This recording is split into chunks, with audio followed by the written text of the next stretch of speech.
अस्सलाम वालेकुम, क्या हाल चाल है? कैसे हैं आप सब? आज की वीडियो में हम देखेंगे कि as a Muslim student abroad में हम सहरी में क्या क्या कुछ बनाते हैं। हमारी सहरी हमारी कंट्री पाकिस्तान से कैसे डिफरेंट है और यहाँ पे क्या ऐसी स्पेशल चीज़ है या क्या ऐसी चीज़ें जो हम मिस करते हैं जो हमारी कंट्री में थी और यहाँ पे चाइना में मौजूद नहीं है।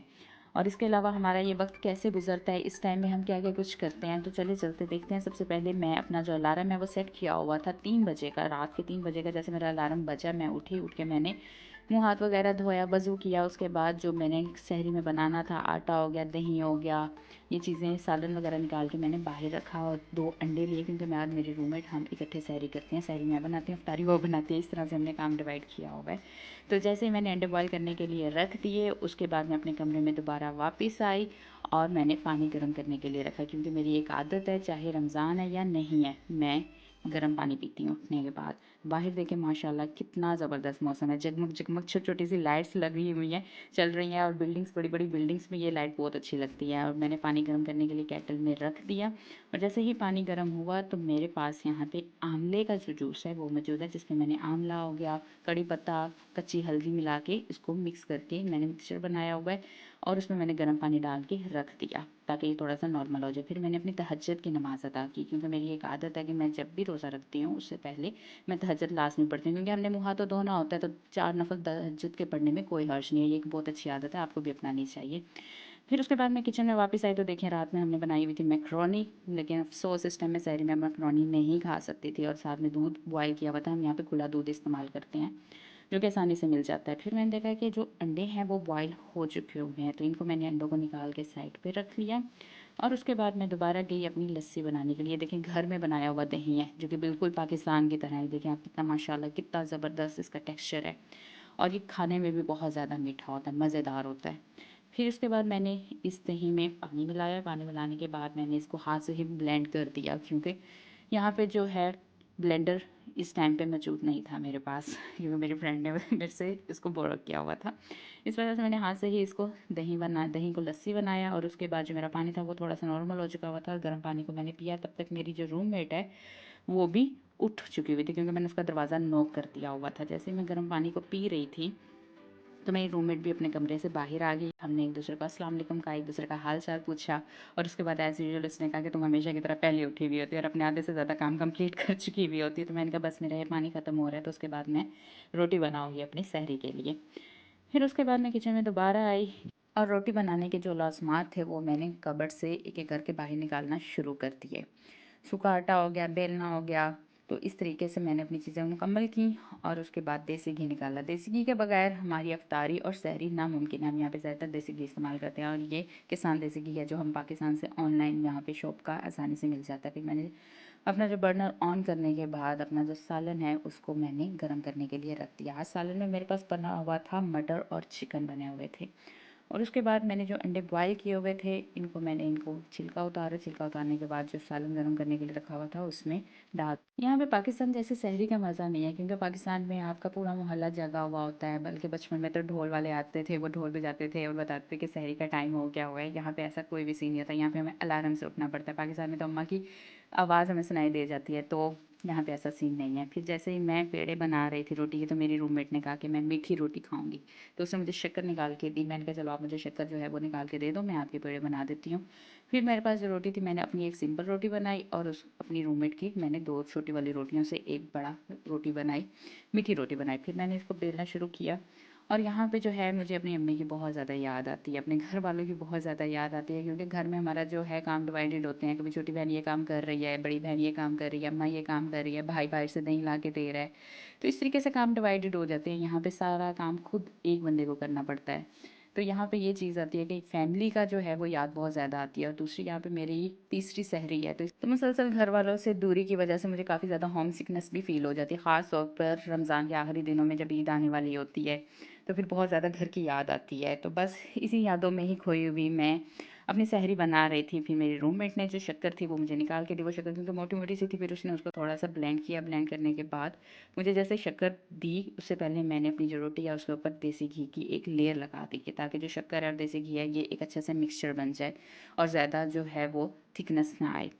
हम वाइट शुगर का इस्तेमाल नहीं करते हैं, हम शक्कर इस्तेमाल करते हैं क्योंकि हमारी सेहत के लिए अच्छी है। तो हमने यहाँ पे क्या किया था कि वो सारी चीज़ें जो हमारी पाकिस्तान में गंदी आदतें थी, जो हमारी सेहत को इफेक्ट करती थी, वो सारी की सारी एक-एक करके हमने निकाल दी है। जैसे ऑयल से हम देसी घी पे आ चुके हुए हैं, फिर उसके बाद वाइट शुगर से हम ब्राउन शुगर पे आ गए हुए हैं, हम पैक दूध से हम खुले दूध में आ चुके हुए हैं। तो ये एक सेहत के लिए बहुत अच्छा है आपके लिए कि अपनी सेहत के साथ खिलवाड़ मत करें। अपनी सेहत को सबसे पहले रखें। ऐसे वो तमाम अनासर जो कि पाकिस्तान में हमारी सेहत को इफ़ेक्ट करते थे, हमने यहाँ पे एक-एक करके वो अपनी लाइफ में निकालना शुरू कर दिया। और इसी तरीके से मेरी जो रोटी है वो रेडी हो गई। मैंने इसको अच्छे से बेला और बेलने के बाद मैंने इसको तवे पे लगा दिया ताकि ये पक जाए।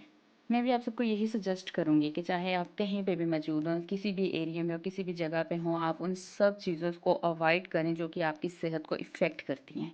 हेल्दी डाइट लें और हेल्दी रहें ताकि बीमारियाँ आपसे दूर रहें और आप एक अच्छी लाइफ़ को एंजॉय कर सकें, क्योंकि ज़िंदगी हमें एक ही दफ़ा मिलनी है। अगर हमने इसको अच्छे से एंजॉय ना किया तो बहुत जल्दी हम पे बुढ़ापा आ जाएगा, हम हड्डियों जोड़ों के दर्दों में मुब्तला हो जाएंगे और उससे क्या होगा जी, हमारी सेहत जो है वो इफ़ेक्ट कर जाएगी। चाइना जो है यहाँ पे मैंने देखा है कि यहाँ पे आप 50+ एज के मर्द और औरत को भी फिजिकली फिट देखेंगे, मेंटली फिट देखेंगे। यहाँ पे पाकिस्तान में क्या होता है, 25-26 साल के जो मर्द और औरत हैं वो फिजिकली और मेंटली बहुत ज़्यादा वो अनफिट होते हैं, यानी कि ऐसे जैसे पता नहीं कितने दुखों के मारे हुए होते हैं। तो ये चीज़ है कि ये बहुत ज़्यादा इफेक्ट करती है। और इसी तरीके से जो मेरी है वो पहली रोटी, जो मीठी रोटी मैंने अपने रूममेट के लिए बनाई हुई थी, वो रेडी हो गई और सालन भी गर्म हो गया, इसको मैंने कटोरी में निकाल दिया।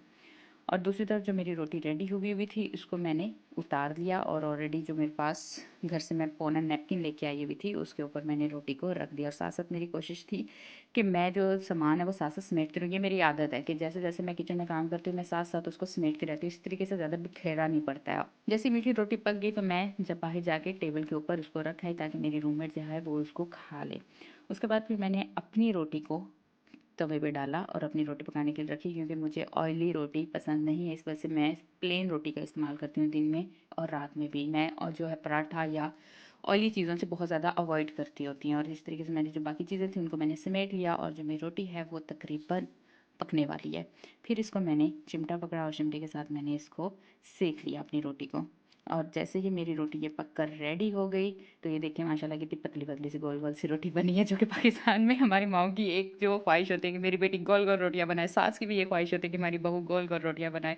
तो चाइना में ये तो हमने सीख लिया कि गोल रोटियां कैसे बनती है, खुद रोटियां बना बना के। पाकिस्तान में तो डंडियां मार जाते थे, अम्मा बीमार हैं, अब अम्मा बना देती थी, बहनें बना देती थी, यहाँ पे खुद ही करना पड़ता है। तो फिर मैं खाना लेके अपनी रूममेट के साथ टेबल पे आके बैठ गई और उसके बाद उससे साथ साथ बातें करते रहे, उसके बारे में पूछते रहे कि कैसा चल रहा है रमज़ान आपका, क्योंकि हम सारा दिन बिजी होते हैं। सहरी और अफ्तारी में हमारे पास इकट्ठे टाइम होता है कि गपशप करें और एक दूसरे का हाल अहवाल पूछें। फिर मैंने उनसे फैमिली के बारे में पूछा और उनके थीसिस से रिलेटेड पूछा, क्योंकि उनका लास्ट ईयर चल रहा था। इस वजह से मैंने उनकी प्रोग्रेस पूछी कि क्या हिसाब किताब है, कब तक अपना थीसिस सबमिट हो जाएगा, प्रोफेसर क्या कह रहे हैं। बस इसी तरीके की बातें करते करते हमारा जो है खाना कंप्लीट हो गया। मैंने अपना खाना खाया और उसके साथ मैं इस मौके को एंजॉय करती रही, क्योंकि ये पहले लास्ट ईयर में मेरे साथ क्या था, मैं अकेली थी और इस वजह से सहरी और अफ्तारी का टाइम मैं अकेले गुजारती थी। तो मेरे लिए ये बहुत ही एक गनीमत का एक मुकाम है कि मेरे पास इस टाइम पे एक रूममेट है जिसके साथ मैं अपनी सहरी और अफ्तारी का टाइम गुजारती हूँ। इस तरह मुझे अकेलापन महसूस नहीं होता। नहीं तो क्या होता था, मैं खाना लेके बैठती थी और रोना शुरू हो जाती थी, रोते रोते परेशान होते, अम्मा को फ़ोन कर रही हूँ, फ्रेंड्स को मैसेज कर रही हूँ, भाई मैं अकेली हूँ, मुझसे नहीं खाया जा रहा खाना, तो रोना शुरू हो जाती थी। लेकिन अल्लाह का शुक्र है इस दफ़ा ऐसा नहीं हुआ। जैसे ही मेरा जो खाना है, मैंने अपना खाना कंप्लीट किया, उसके बाद मैं बर्तन धोने के लिए आ गई, क्योंकि साथ साथ काम करना एक बहुत अच्छी आदत है। अगर आप साथ साथ काम नहीं करेंगे तो ये आप पे बर्डन भर जाता है। और वैसे भी रोज़े की हालत में अपने आप को जितना रिलैक्स रखें मेंटली तौर पे, फिजिकली तौर पे, उतना आपके लिए अच्छा होता है। आप स्ट्रेस में नहीं जाते हैं और आपको रोज़ा भी नहीं लगता है। तो इस वजह से मेरा था कि जब तक रोज़ा बंद नहीं होता मैं अपना किचन जो है वो समेट दूँ।